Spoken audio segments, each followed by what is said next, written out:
Hello, welcome back to the breaking news update. My name is Jimmy Boyd, and you are watching Boyd News. I want to thank you so much for tuning in today.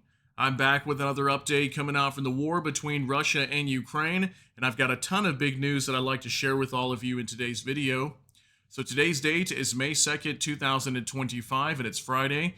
So welcome to the start of your weekend. Hope you guys all had an awesome week. We have so much news to cover in today's update. So last night, Russian forces did not get much sleep. We had a massive attack taking place on Crimea last night. New story here on your screen. Ukraine unleashes a major attack on military installations in Crimea. Massive drone attack on Russian annexed Crimea reported overnight.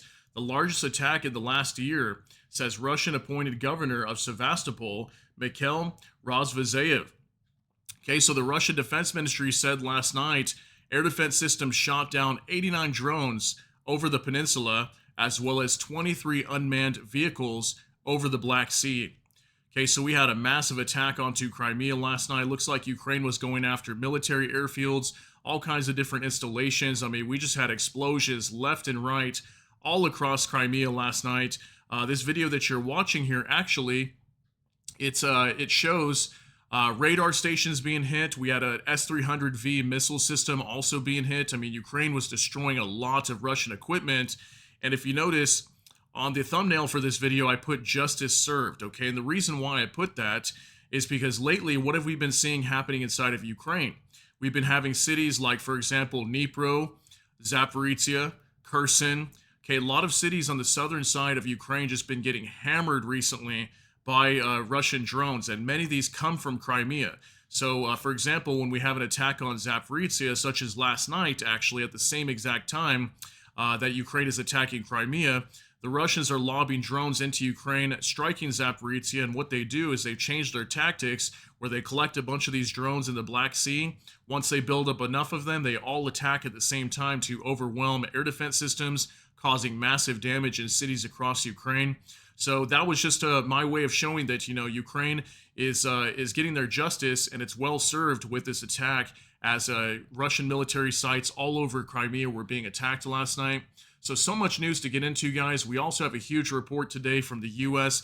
Looks like they're pulling out of negotiations between Ukraine and Russia. So that is very, very big news. Let's go ahead and jump right into this, guys. Huge news to cover today. The Kiev Independent reports massive drone attack reportedly targets Russian military sites in occupied Crimea.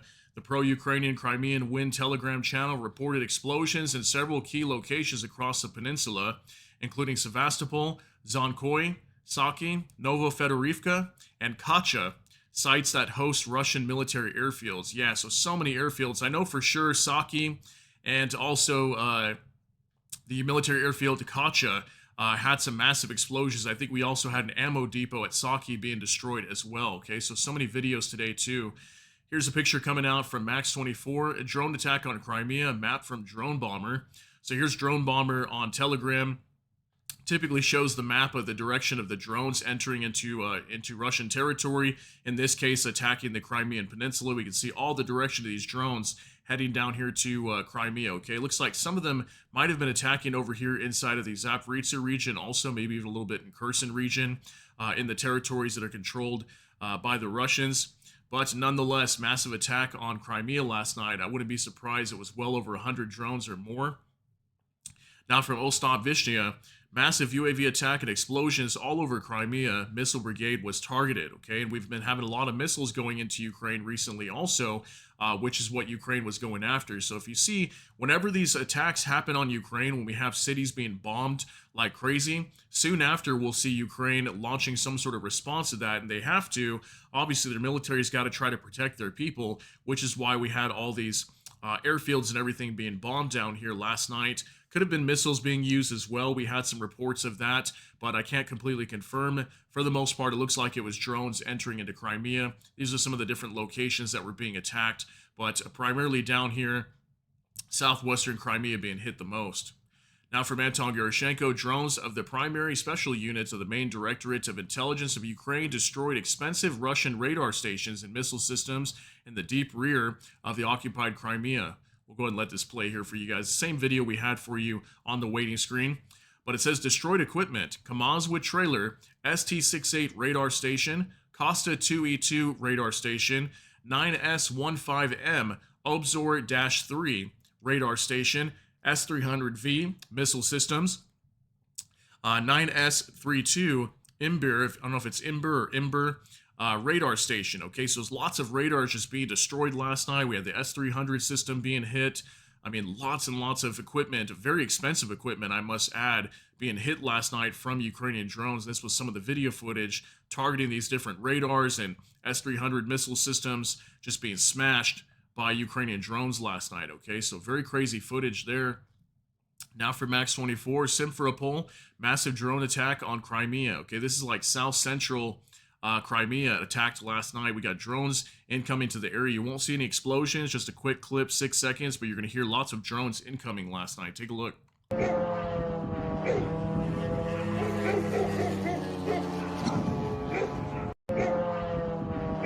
right, so it looks like the residents of Crimea didn't sleep much last night. I think these attacks were ongoing all the way through into the morning. We had a lot of drones entering because I've got some video footage even during the day of attacks.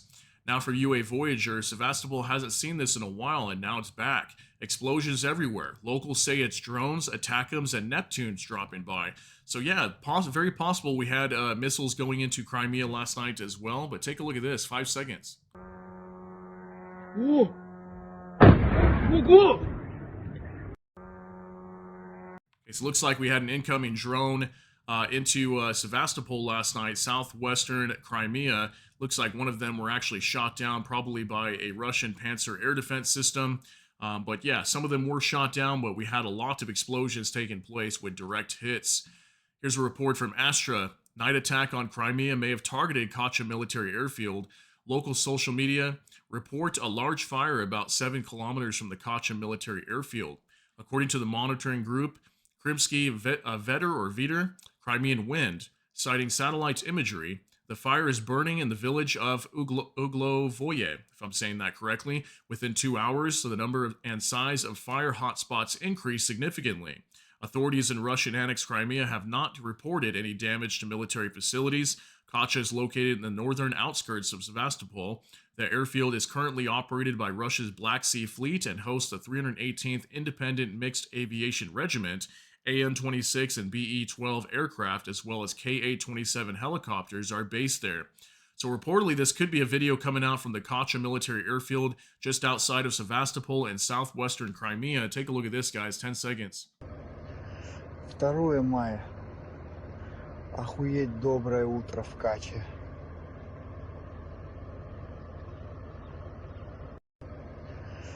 All right, so if this happens to be the Katchcha military airfield, it looks completely destroyed here, guys. I mean, look at the amount of fires here and the amount of smoke we're seeing.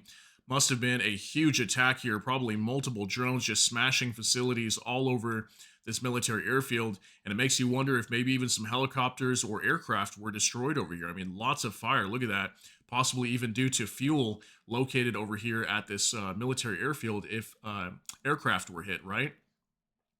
Now for Max 24, Katchcha Airbase, Crimea. Here's another video also coming out. Allegedly could be the Katchcha airfield in Crimea also. Okay, so we had a huge fire here. And if you look, it's just a constant flame coming from there. So I wonder if maybe some fuel storage tanks were destroyed. We don't know exactly for sure if this is from the Katchcha military airfield, but some sources were indicating this is where this was coming from.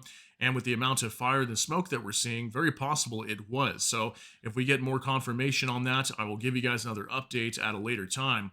But very possible the Katchcha airbase completely destroyed or hammered last night by drones.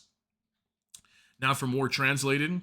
Per Ukraine's Center for Countering Disinformation, drones struck Russia's Zvezda space intelligence facility in Stavropol Krai, a GRU station since the 1970s. It intercepts satellite signals and conducts cyber espionage. One hit confirmed from 3 drones. Okay, so this was actually located down in the Krasnodar Krai region, I believe, of Russia. This is in southwestern Russia. We got the Sea of Azov here. Here's Crimea. We know drones were heading down this direction as well because some of the maps from Drone Bomber were indicating that drones were heading over here to Krasnodar Krai. So that's allegedly where it's located at, about 500 kilometers from where the front line would be inside of Ukraine. And we had a hit over here, reportedly, on this satellite space intelligence facility, okay, and Stavropol Krai, okay, the Zvezda space intelligence facility. Here's a picture of it right here on the map. And then we've also got a video coming up as well. Take a look at this. Василич, надо было тебя на ПВО сажать. Опа, вниз, вниз, Да вот, вниз. о, смотри. Лопушка. Да. Охренеть там стреляй. Сейчас хлопок будет.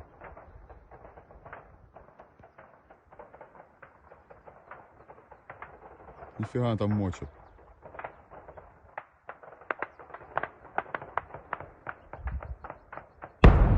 Ни хрена себе.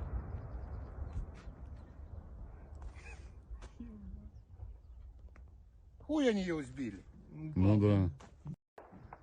Василич, надо было... All right, so it looks very possible that this drone struck this facility, and what's being reported is 1 out of 3 drones actually hit it.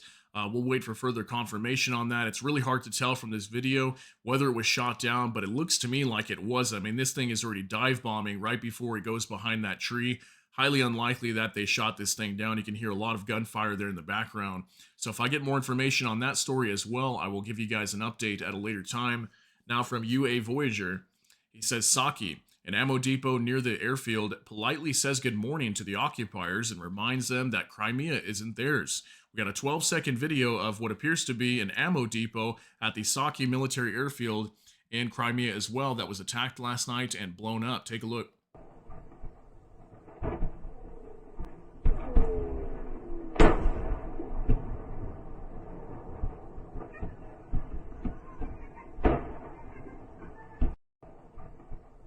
All right, so it might be a little hard to tell. I did turn it up as loud as I could for you guys, but you can kind of hear some popping sounds there in the background. You can see a lot of these flashes of light indicating secondary explosions from ammunition detonating at an ammo depot at the Saki airfield. Okay, so we definitely had some massive hits last night, huge losses on the Russian side. Now for NOL reports, heavy gunfire, reportedly Russian air defense trying to repel Ukrainian drones and occupied Novo-Fedorivka, Crimea, it is reported. Okay, so we've got more attacks over here in Novo-Fedorivka in Crimea. I believe this is on the western side of Crimea as well. Take a look at this one.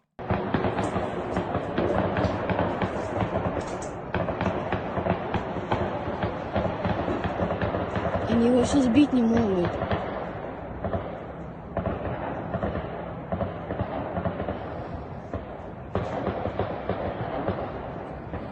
Охереть.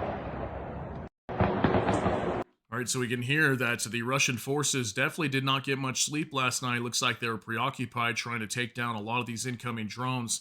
And from what I understand, these attacks went on for hours all the way through the night.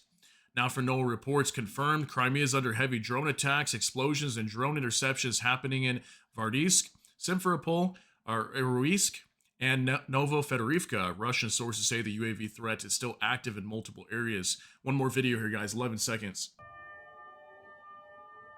Гвардейская под обстрелами, можно ебануться нахуй. Хохлы-пидоры, уебали по ракетной бригаде.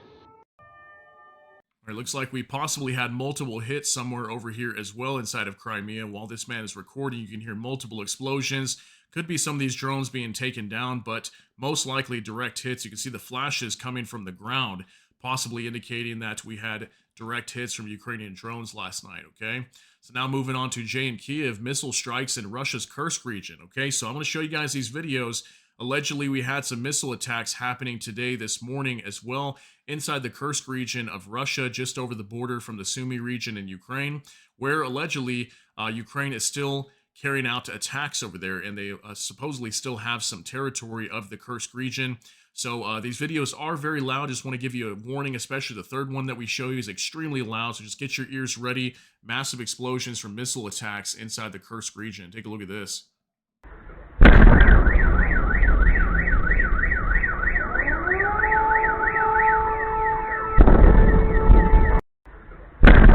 Wow, so multiple explosions right here. We've got car alarms going off in the Kursk region. I don't know what type of munitions these were. Probably going to be HIMARS. Could it be ATACMS? Maybe Storm Shadow. Very possible as well. We have seen ATACMS hitting inside of Kursk recently in the past few months. But lately, I haven't heard too many reports of ATACMS being used. So I'm thinking most likely it's going to be HIMARS. We got another video coming up now.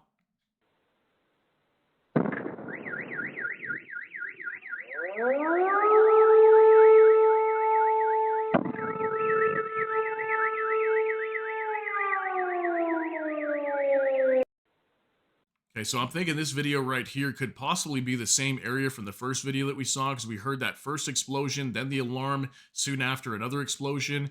So nonetheless, multiple missiles hitting over here in Kursk. All right, our last video, it is going to be loud, guys. Get ready.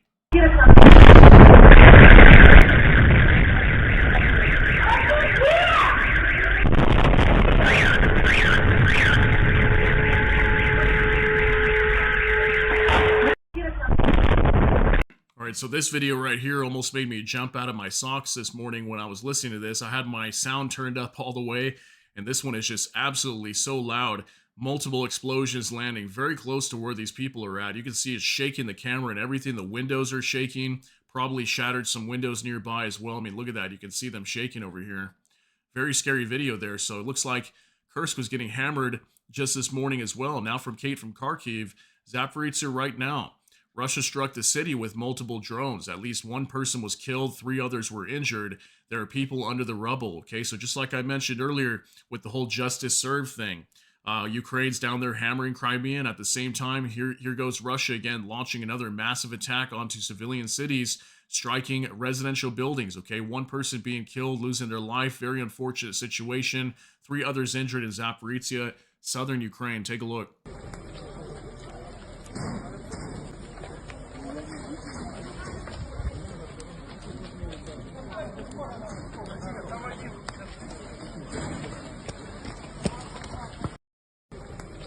All right, another brutal attack inside of Ukraine, inside of the city of Zaporizhzhia. It's at least 2-3 times a week that we report massive attacks, and this was reportedly done by a drone. I mean, look at the amount of damage to that building. Probably was a Shahed drone. I've shown you the size of these Shaheds before. They are absolutely massive, guys, and they cause a lot of damage, especially if they have thermobaric warheads on them, which a lot of them do. Now for Max 24, the Russians have launched at least 10 strikes on Zaporizhzhia. Several fires have broken out. According to preliminary information, there are casualties. Okay, here's reports of another building completely destroyed. The whole top of it just completely gone. Very sad situation, guys, to have to report here coming out from Zaporizhzhia. They just got hit so hard last night. Here's some pictures as well from Savchenko Volodymyr. He says Zaporizhzhia with a little mad emoji. Here's that same building that was struck. Looks like the firefighters had gotten most of the fire put out, but you can see it's still smoking here, so heavy damage to this building. Here's another building that got hit as well. Probably another one nearby. I mean, look at the amount of damage there. People are not going to be able to use their balconies no more.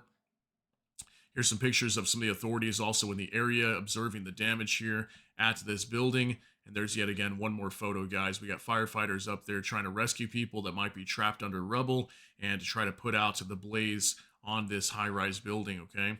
So now from Max 24, 2 dead and 2 wounded in Donetsk region. Russian terror against civilians continues. Myrnorad, Kostiantynivka, Lyman, Kramatorsk, Dova Balka, and Novovodyansk, if I'm saying that correctly, okay? So take a look at these guys. More pictures coming out today. I mean, look at this. Absolutely destroyed building here, collapsed to the ground, probably got hit by a Russian glide bomb or an aerial bomb. We don't really know exactly what was being used here. Here's more damage. This building catching on fire, probably from a Russian drone attack. Very scary pictures coming out here, just showing this building completely collapsed. And probably there's going to be people underneath that rubble. Okay, so very sad, guys. One last picture coming out here. We had a picture very similar to this coming out from Pokrovsk the other day. I'm not sure if that could be from Pokrovsk, but we had like a high-rise apartment building similar to this that looked just like this on fire. So that could be Pokrovsk, but regardless, somewhere inside of Ukraine and completely destroyed civilian homes, okay? Now let's move on to some other updates. We have this report from Nexta. The U.S. no longer plans to play the role of mediator in the resolution of the war between Russia and Ukraine. This was stated by U.S. State Department spokesperson Tammy Bruce at a briefing. Quote, "I will not be mediators. We will not be flying to the other side of the world in the blink of an eye to moderate meetings, excuse me. Now the work must be done between the two sides," she said. Okay, so here's the official statement coming out from the U.S. State Department spokesperson that the U.S. is not going to be involved in these negotiations anymore. They're not going to be flying halfway around the world to negotiate and mediate these meetings. It's up to Ukraine and Russia to settle this on their own now. And this is what we heard, that the U.S. was going to be pulling out of negotiations. Now, They're not stating that they're completely not going to help. They are going to be willing to help to a certain extent, but they're not going to be pressing as hard anymore to try to end this war. So I think we're going to see a turn of events here soon where possibly, and I could be wrong about this, the U.S. might start to take Ukraine's side more and start sending weapons. We had a statement recently from Donald Trump while he was speaking in an interview stating that if Putin does not end this war, that we could be seeing the most equipment being sent to Ukraine that's ever been sent before. Now, that may not happen. We don't really know. I'm just kind of throwing that out there as it could possibly be something that does take place here in the near future. But looks like we will see the U.S. take a change of stance here now that they're not going to be involved in negotiations anymore. Let's see what the U.S. does over the next week. I think by next week, we should be hearing a lot of information about that, okay? Now from Savchenko Volodymyr, State Department spokesperson Tammy Bruce, in response to the Kremlin's remark that Ukraine will soon disappear, called Ukraine a friend and added that when you have a friend like the U.S., the rest of the world understands that it enhances the national security of both sides. It includes much more than minerals. This is a bond between two countries that will make a difference for Ukraine. In the situation that it is in, to have a friend, the relationship with Ukraine strengthens the commitment of the U.S. to this nation. So huge statement from the U.S. I mean, this has got to be mind-blowing to some people. The U.S. has not been talking like this about Ukraine at all recently.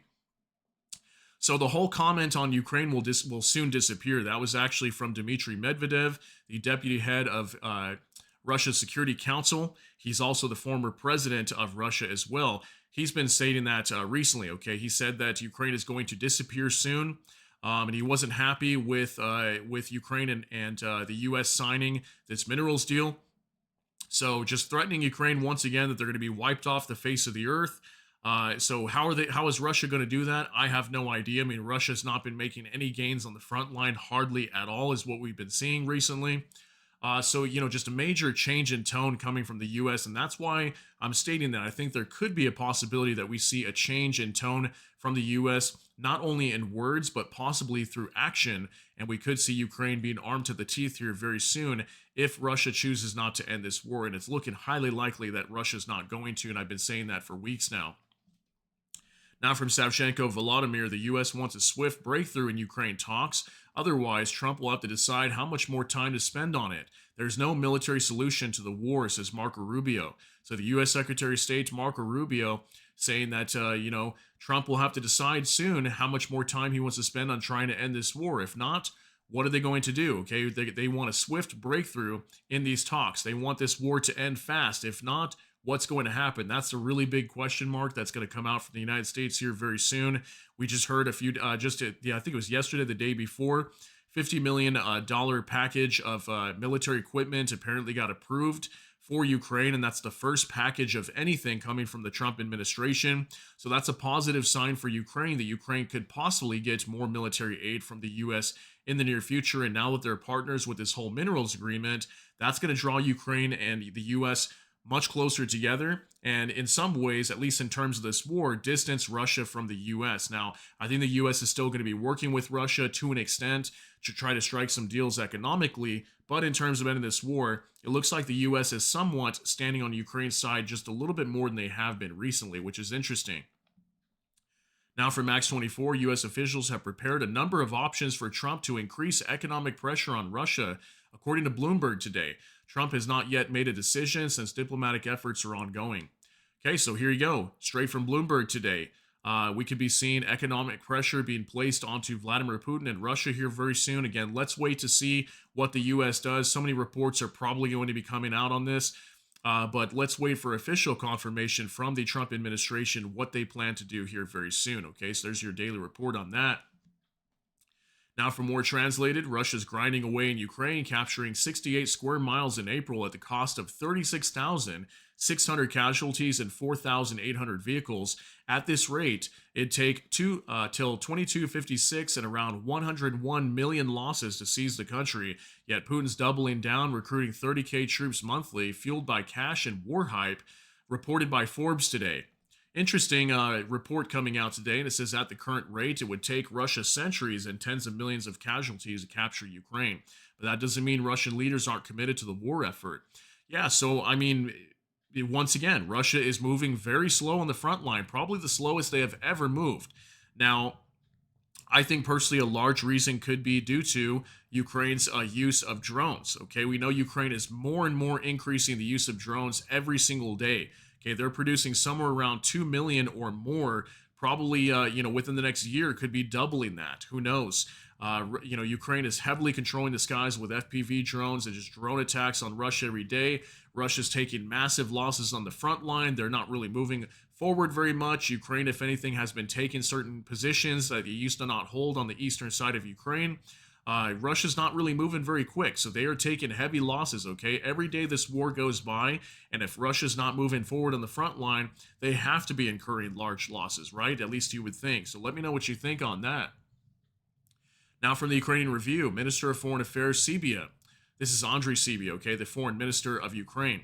We are ready to cease fire unconditionally. It is Russia that is not ready and seeks war, demonstrating to the whole world that it was and is the sole source and cause of this aggression.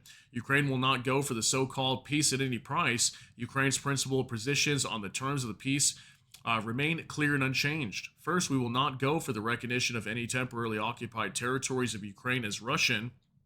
Second, we will not agree to any restrictions on the structure, number of other characteristics of the Ukrainian Defense Forces, restrictions on our defense industry, military assistance to allies, or the presence of their contingents on our territory. Third, we will not accept any restrictions on the sovereignty of Ukraine, our domestic and foreign policy, in particular on the choice of unions and alliances that we seek to join. We are now witnessing a new hybrid tactic of manipulation by the Kremlin when they push us with Easter, then a ceremonial truce. Ukraine clearly and consistently advocates for an unconditional and comprehensive ceasefire on land, at sea, and the air for at least 30 days. We are ready. So this was allegedly Andriy Sybiha today speaking in Parliament. This was some statements coming out from him again, going over some of Ukraine's demands and what they will, are willing to bend on, what they're not willing to give into. We know, like territorial concessions, all that. They'll never recognize any of these territories as Russian. So just huge statement from Sybiha today, and them also indicating that they are open to a 30-day ceasefire and a complete end to this war. And we've been seeing with Russia, they're not ready to do that, right? Now from the Kyiv Independent, U.S. confirms sending decommissioned F-16s to Ukraine for spare parts support. According to an Air Force spokesperson, the U.S. Department of the Air Force has supported the sustainment of European-donated F-16s to Ukraine by providing disused and completely non-operational F-16s to Ukraine for parts. Okay, so we had an open source intelligence report that came out on X just a couple days ago, and I shared it with you guys. There was airframes of F-16s that were being delivered from Arizona at an airbase over there, an Air Force base that's used by the United States military, and apparently a Ukrainian transport plane, I think it was an AN-26 if I'm not mistaken, or AN-126, was transporting several airframes of the F-16 over to Ukraine, and we were wondering what those were going to be used for, maybe for decoys or something. It was literally just the airframes and that was it. Allegedly, an Air Force spokesperson is saying that they are being used for Ukraine for spare parts. Okay, so that is very big news. Not sure how many of those were sent over to Ukraine, but we heard at least 3, okay? Now from Max 24, Russians write that Ukraine is testing a new cruise missile. Okay, there was a report that came out yesterday. I wanted to show you guys this on Telegram. It says on the bad side, yesterday's shooting down of a cruise missile was the 31st. The Crest is testing cruise missiles of its own production. In terms of target characteristics, it is similar to Neptune, but there's a global difference. The carrier aircraft is, we assume, an Su-24. Okay, so allegedly, a new cruise missile is being tested out on the Russian Federation, and Russia had to try to shoot it down, apparently. And it could be fired from a Ukrainian Su-24. So this would mean it was an air-launched cruise missile, and I believe the Neptune is ground-launched. Okay, so yeah, very big news here. We could be potentially hearing about a new cruise missile that Ukraine unveils here very soon. Just wanted to share that with you guys in case we hear that info soon. Now from NOAA Reports, Russia's FSB, their security service, is reportedly planning fake terror attacks in regional cities like Khabarovsk and Ulan-Ude on May 9th to frame Ukraine, according to Inform Napalm. Moscow's parade will stay untouched. The aim, stir up outrage, block peace talks, and rally support for more war.